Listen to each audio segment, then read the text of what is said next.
내가 이런 상황이라고 누구한테 얘기를 하기가 좀 맞아요. 어렵잖아요. 용기. 예, 그런 의미도 있는 것 같기도 하고. 내 가족들에게 그런 말을 들었을 때 좀 밖에 나가라, 사회활동을 해라. 그냥 막막해서 내가 못하는데 계속 하라고 하라고 하시니까, 예, 해야 되는 게 또 맞는 것 같고, 이게 좀 어려우니까 잘 안 되니까, 예, 그런 걸로 좀 막막한 기분이 많이 들었던 것 같아요.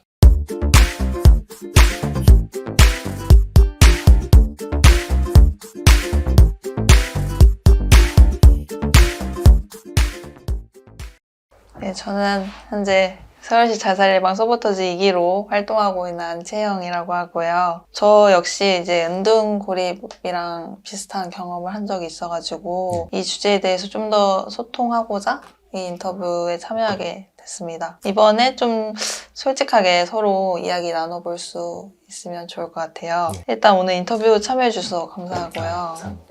혹시 지원한 이유가 있으실까요? 제가 인터뷰는 이전에 몇 번 해봤는데 이렇게 네. 얼굴이 노출되는 인터뷰는 처음이거든요. 네. 내가 이런 상황이라고 누구한테 얘기를 하기가 좀 맞아요. 어렵잖아요. 힘들죠. 그런데 이렇게 좀 얼굴이 노출되는 상황에서 얘기를 한다는 것 자체가 그것 자체가 어떤 극복으로서의 도전 용기. 예, 그런 의미도 있는 것 같기도 하고 그래서 일단 그게 가장 컸고요. 올해 만으로 29세 안유석이라고 하고요. 안 무서운 회사에서 운영하고 있는 그 쉐어하우스에 좀 거주하고 있습니다. 코로나 터질 때쯤 시작해가지고 네. 올해 7월까지 한 3년 반 정도 기간 동안 좀 집에 있었고요. 네. 그러면 그 3년 반 동안 혹시 평소에 주로 뭘 했는지?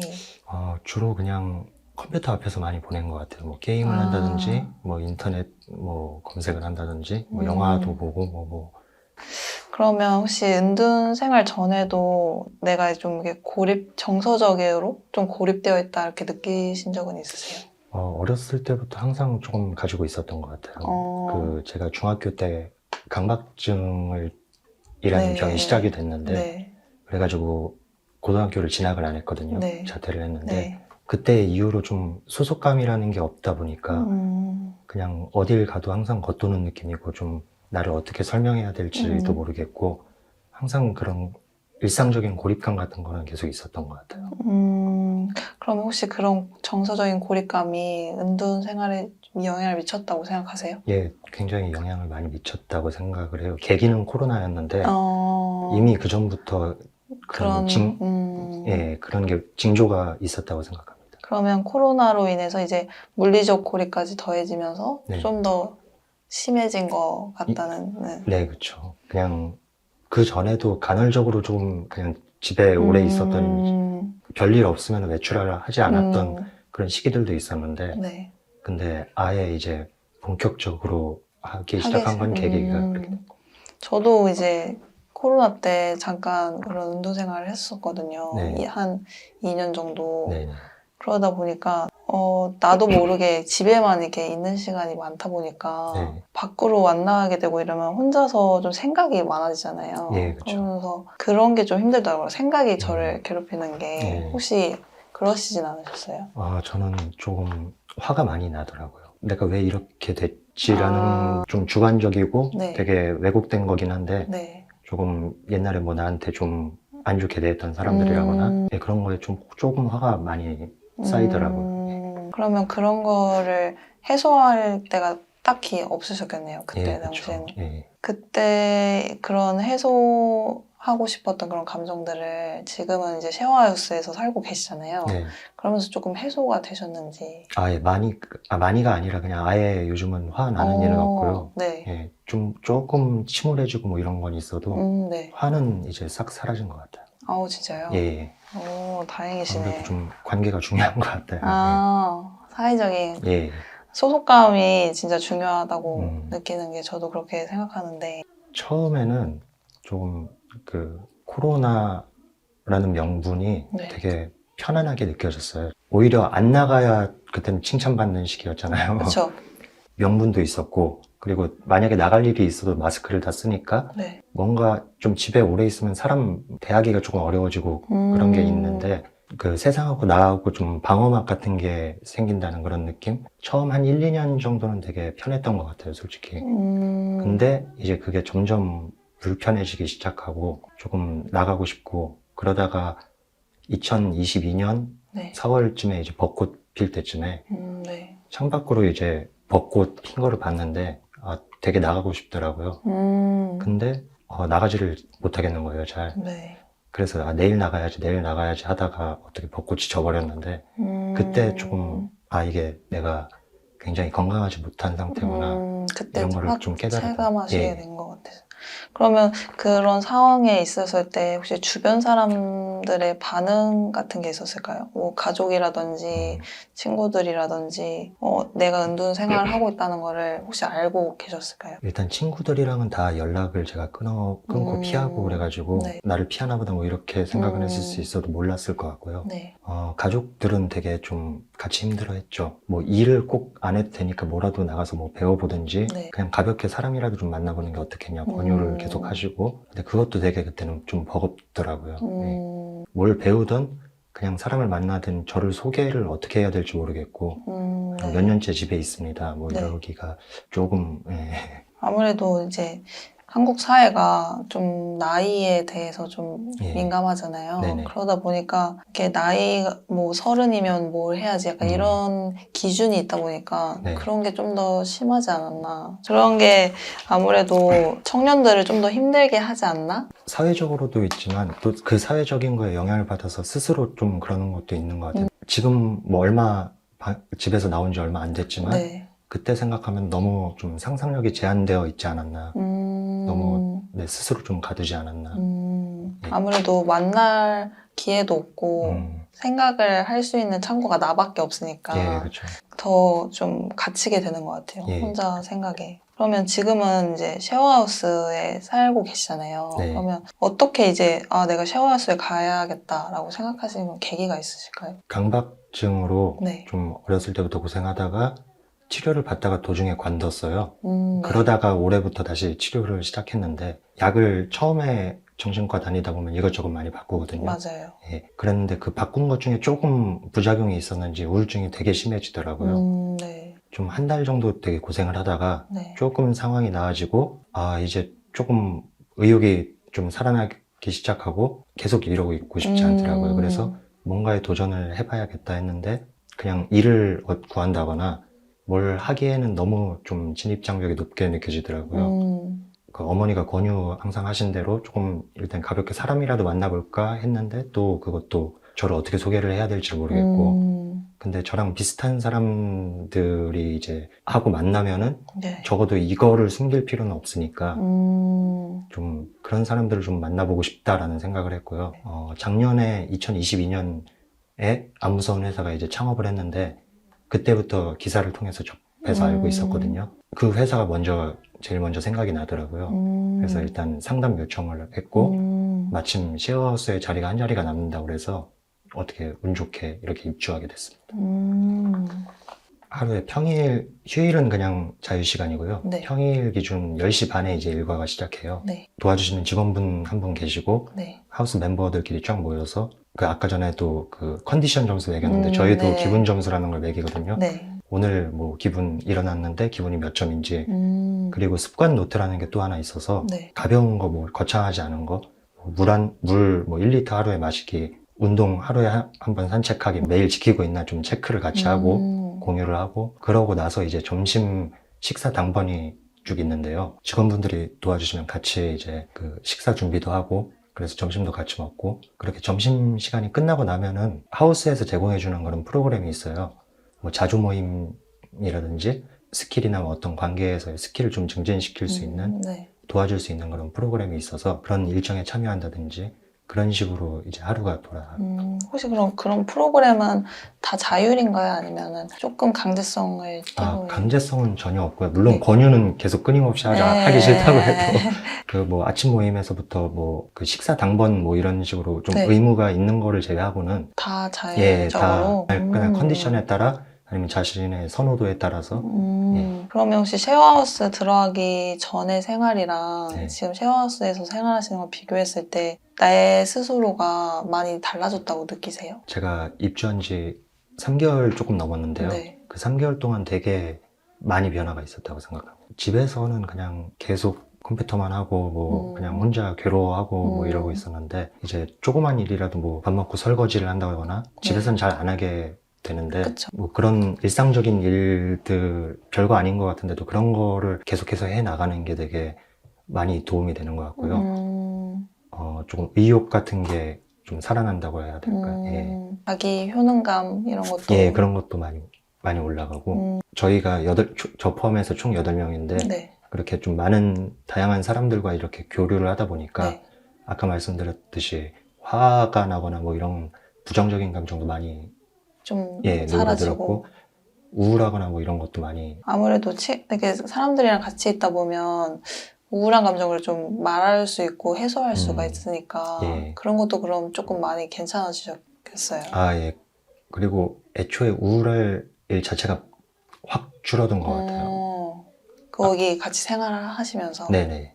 아무래도 좀 관계에 대한 갈망이 조금 컸었던 것 같아요. 지금 만약에 이 관계를 가지고 체화수에서 좀 더 나아져서 독립을 하게 되신다면 그때는 좀 어떠실 것 같으세요? 아직 그렇게 구체적인 그림 같은 거는 그려본 적이 없는데 네. 그렇게 되면 어떨까를 생각해보면 되게 굉장히 뿌듯할 것 같고 제가 그동안 좀 부끄러워했던 그런 과거들이 이제 더는 좀 그렇게 느껴지지 않을 것 같고 어디 가서도 좀 당당하게 얘기할 수 있을 것 같고 그때 한때 그런 시간이 있었는데 어떻게 좋은 분들 만나서 잘 극복을 해서 지금은 잘 살고 있다 뭐 이럴 수 있을 것 같고 예, 기다려지네요. 저에 대해서 궁금하신 거 없으신가요? 은둔 경험이 있다고 하셨는데 혹시 네. 2년이라고 하셨나요? 네. 예, 그때 어떤 계기로 그렇게 된? 저도 코로나라는 그 물리적인 상황이 좀 더 컸는데 네네. 제가 대학교 2학년 때 이제 코로나가 시작되면서 네. 그때 제가 항상 폭식 장애를 겪고 있었거든요. 네. 그러다 보니까 집에만 있게 되고 내 모습을 이제 다른 사람한테 보여주기가 이제 싫은 거예요. 네. 그러면서 이제 점점점 이제 안 만나게 된 거죠. 이제 뭐 내일 만나자 하는 약속을 다음 주를 미루고 이러다 보니까 이제 친구들하고 관계도 좀 안 좋아지게 되고 관계가 하나둘씩 없어지면서 더 이상 나갈 이유도 없고 그리고 원체 이제 내 모습을 보여주기가 싫으니까 네. 나가기가 싫은 거예요. 밖에. 내 자신이.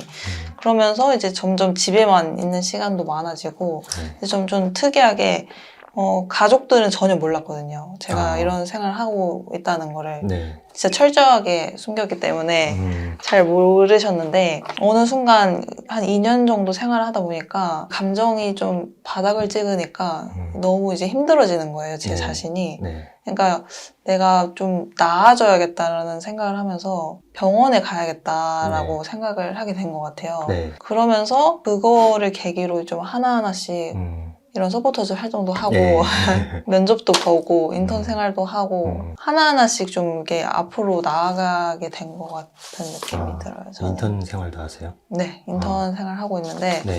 저도 하게 될 줄 몰랐는데 어쩌다 보니 하고 있습니다. 저도 그 셰어하우스 프로그램의 일종으로 좀 기회를 주셔가지고 아무손 회사에서 인턴을 지금 이번 달부터 하고 있거든요. 네. 인턴 생활 하시면 어떠세요? 뭐 그렇게 어려운 일은 아닌데 네. 그래도 사소한 거라도 이렇게 하니까 좀 자기 효능감이라고 하나요? 그런 게 많이 좀 올라가고 있는 것 같아요. 그래도 아무래도 사회생활이다 보니까 예. 저도 인턴 생활 하면서 처음으로 이제 그런 사회생활 하는 건데 처음엔 되게 긴장을 되게 많이 했었거든요. 내가 잘 할 수 있을까? 그리고 면접 보러 가는 것도 고민을 엄청 했어요. 전날까지 갈까 말까 이러면서 저도 셰어하우스 입주하기 직전까지 짐이 좀 많아서 어머니께서 데려다 주셨는데 반 농담으로 이거 지금이라도 유턴 그랬었는데 근데 진짜 은둔에서 나오려면 제일 중요한 게 용기가 많이 필요한 것 같아요. 그러니까 모든 용기를 내야지 다시 그 길로 돌아가게 되잖아요. 제가 있던 그 방으로 좀 이번 올해 용기 내는 법을 많이 배웠던 것 같거든요. 만약 그런 생활을 이제 알아차린다면은 뭔가 도와줄 수 있을 만한 그런 게 있을까요? 도와주면은 나한테 이제 도움이 되겠다 하는 그런 게 있을까요? 친구들은 좀 현실적으로 어려울 테고 근데 은둔하게 된 많이는 만나보지 않았지만 뭐 몇 분을 만나뵀는데 가족과의 불화가 원인이 돼서 좀 집에 오래 계신 분도 계시고 힘들잖아요. 자기 자녀가 그러고 있으면은 자기 형제가 그러고 있으면은 뭘 여기서 뭐 어떻게 더 하는 게 좋다 뭐 이렇게 그냥 좀 저는, 어려운 네. 얘기인 것 같아요. 저는 그냥 가족들이 뭘 해준다기보다는 네네. 그냥 그 상태를 받아들여 주는 게 제일 좋은 것 같아요. 내 자식이, 내 형제가 이렇게 아프구나, 지금 조금 힘들구나, 그냥 좀 온전히 받아들이는 게 중요하지 않나. 그래야지 이 사람도 내가 나올 수도 있고, 아무렇지 않아 하는 게 익숙해져야지 방으로 한 번 더 나가도 괜찮아지고 그렇죠. 이러잖아요. 보통 이렇게 같이 생활하다 보면은 방 안에만 있다 보니까 화장실 가는 것도 힘들어 하시고 그러신 분들도 계시다고 들었거든요. 가족들이 오히려 괜찮아 하는 모습을 많이 보여줘야 하는 게 저는 좀 중요하다고 생각해요. 근데 천천히 가는데 진짜 다들 뭐 졸업하고 취업해야 되는 것도 아니고 어디 나라는 1년인가 2년 동안 뭐 이런 숙려 기간도 있대요. 그러니까 뭐 취업을 하기 전에 그거를 충분히 고민하고 여행도 다니고 나라에서 그런 것도 지원을 해주는 데인데 우리나라는 너무 선생님이 졸업반이잖아요. 지금 취업 부담도 있으시고 맞아요. 더 힘들어지지 않을까. 그냥 천천히 갈 수도 있고 뭐 1년 쉴 수도 있고 저도 한 회사를 되게 오래 다니다가 한 1, 2년 쉬었었거든요. 그때 되게 고민을 좀 많이 했던 것 같아요. 사회적인 시선이 더 힘들지 않을까라는 생각을 저는. 아무래도 고립이나 은둔을 하게 되면은 경제적으로 조금 힘들 수가 있잖아요. 그러니까 경제적인 어려움을 겪는 거랑 은둔 고립이랑 좀 이게 관계가 깊다고 느끼는데 약간 백수라고 하죠. 회사 다니지 않고 이렇게 되면은 고립 위험이 더 커진다고 혹시 느끼세요? 아무래도 그렇죠. 소속감도 많이 없을 테고 일단 경제적으로도 뭔가 돈이 있어야 뭐 나가든 뭘 하든 할 텐데 그런 것도 문제를 겪을 수 있을 거라고 생각하고 정책이 필요하다면은 조금 그런 기회가 좀 늘어났으면 좋겠어요. 그 이력상에 공백이 있더라도 좀 현재를 보고서 좀 이 사람이 얼만큼의 뭐 능력이든 뭐 열정이든 잠재력이든 그런 거를 좀 봐줄 수 있는 그런 일자리가 조금 늘어나면 도움이 되지 않을까. 그래서 저도 생각한 게 요즘엔 너무 스펙 위주의 그런 걸 중요시 하잖아요. 뭐 영어 점수는 이래야 되고 유학을 갔다 와야 되고 인턴도 몇 번 해야 되고 그렇게 다 쌓으려면은 확실히 내가 은둔하고 고립을 하고 있는 상태인데 너무 진입장벽이 높다고 생각하게 되는 거예요. 나는 이런 걸 하나도 해보지 못했고 나는 겨우 이제 사회에 나가기 시작한 것 뿐인데 벌써부터 좌절감을 느끼게 되잖아요. 그런 일경험 사업 같은 것도 요즘에 많이 하잖아요. 정부에서. 근데 지원 자격이 좀 많이 좀 이렇게 낮아졌으면 좋겠어요. 뭐 영어 점수가 몇 점이 있어야 된다 이런 것도 아니고 그냥 오로지 내가 취업 준비를 하고 있는 사람, 취업에 의지가 있는 사람 그 정도로 지원을 할 수 있다면 나도 해볼 수 있지 않나? 라는 생각도 들고 그러면 확실히 취업률도 올라가고 그러면서부터 좀 시작할 수 있지 않나. 그런 것 때문에 더 부담감을 느껴가지고 사람들이 돈을 벌기가 힘들지 않나. 왜냐면 그런 사회적인 그런 기대감에 이런 걸 충족해야 된다는 자기도 모르게 무의식적으로 그렇게 생각하는 게 있다고 생각하거든요. 부모님이 기대하는 것도 있고 뭐 대기업에 가야 한다. 뭐 중소기업은 가서 뭐 하냐. 막 이런 식으로 말씀하시기도 하고 그러잖아요. 그런 인식도 많이 바뀌어야 된다고 생각하거든요. 아무래도 정부가 할 수 있는 거라면은 그런 대기업과 중소기업의 그 격차를 좀 줄이는 일? 워라밸도 솔직히 격차가 심하고 받는 돈도 이렇게 차이가 있고 이러다 보니까 사람들이 다 원하는 기업도 대기업인 거고 이렇게 되잖아요. 저는 그런 게 조금 많이 좋아졌으면 좋겠어요. 중소기업이라도 강소기업처럼 우리는 그래도 복지도 이 정도도 있고 돈은 뭐 대기업보다 조금 받을지라도 뭐 이런 거는 잘 되어 있고 그런 게 좀 만들어지면은 아무래도 취업에 대한 부담감도 조금 줄어들고 내가 그래도 여기에 취업을 해도 더 좋은 곳으로 이직할 수 있다는 그런 자신감이 생기지 않을까. 이게 자살예방센터잖아요. 우리 청년 자살예방 서포터즈예요.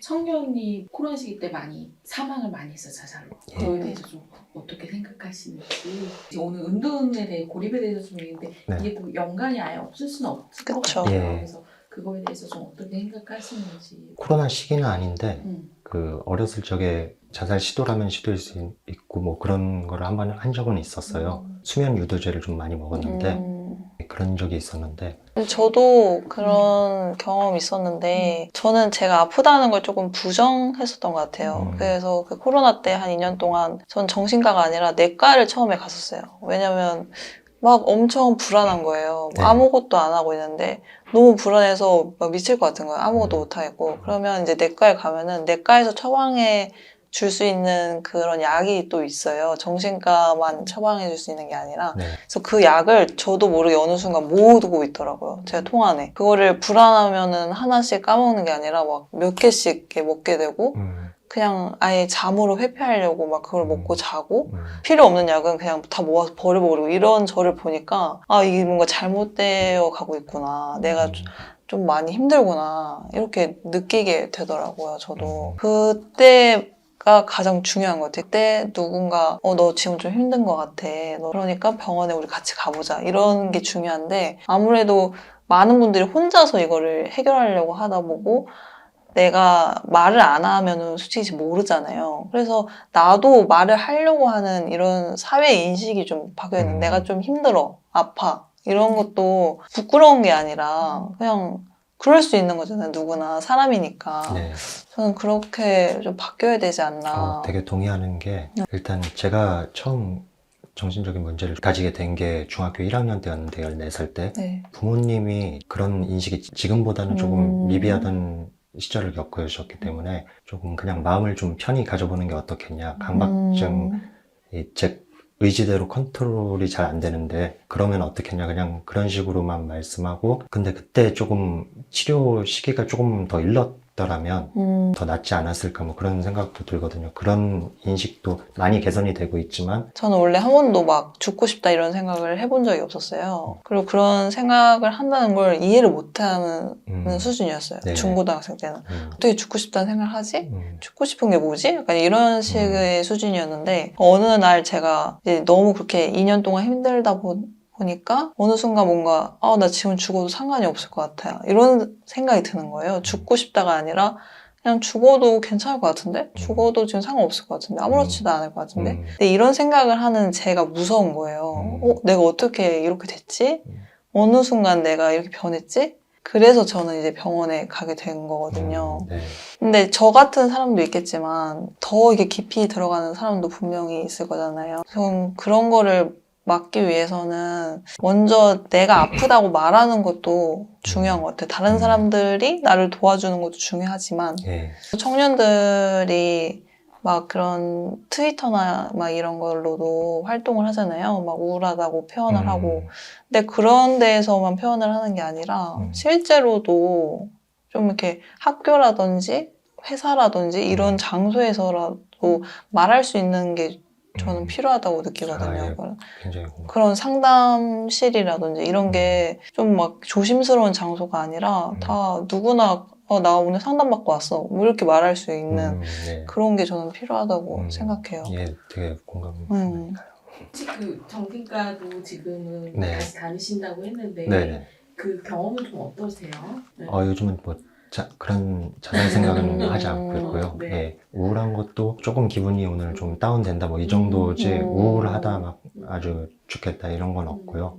일단 지금 다니는 병원이랑 선생님이 되게 저랑 잘 맞는 것 같아서 또 그거 찾는 게 되게 맞아, 힘들잖아요. 선생님도 그렇고 맞는 약도 그렇고 찾은 것 같아서 예. 그런 검사나 그 병원에서 그렇게 했으면 좋겠다는 거구나. 지금 이 인터뷰를 보고 있을 청년분들에게 이렇게 우울이나 자살 생각하는 청년에게 어떤 이야기를 해주고 싶으세요? 지금은 너무 많은 것들을 요구하는 사회라고 저는 생각하거든요. 청년에게 너무 많은 짐을 지우고 있는 사회가 아닌가 생각하는데 그런 것들을 조금 내려놔도 된다고 말해주고 싶고 그냥 적당히 살면 어떤가, 내가 행복하면 됐지, 약간 이런 식으로 좀 편하게 생각했으면 좋겠어요. 너무 남이 원하는 삶에 나를 맞추기보다는 내가 행복하면 되지 않나?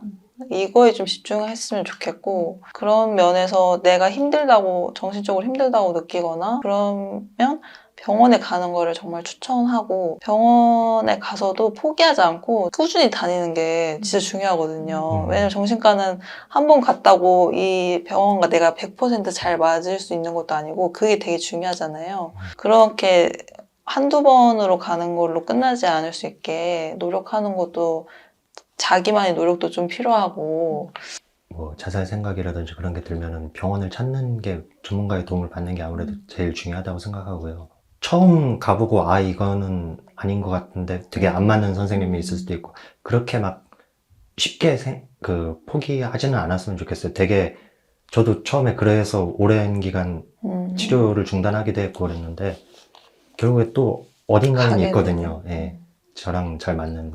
예, 그냥 마음 편히 갖고 여러 군데 다닌다고 좀 둘러보고 올게요 이런 느낌으로. 예. 맞아요. 저도 쇼핑 갔을 예, 때 그렇죠. 좀 보고 올게. 그냥 그렇게 좀 가볍게 생각하고 여유를 가지고 찾아보시면 어떤가. 맞아요. 예. 저는 이런 딥한 이야기들을 좀 자연스럽게 그냥 평상시에도 얘기할 수 있는 그런 시간들이 많아졌으면 저는 좋겠어요.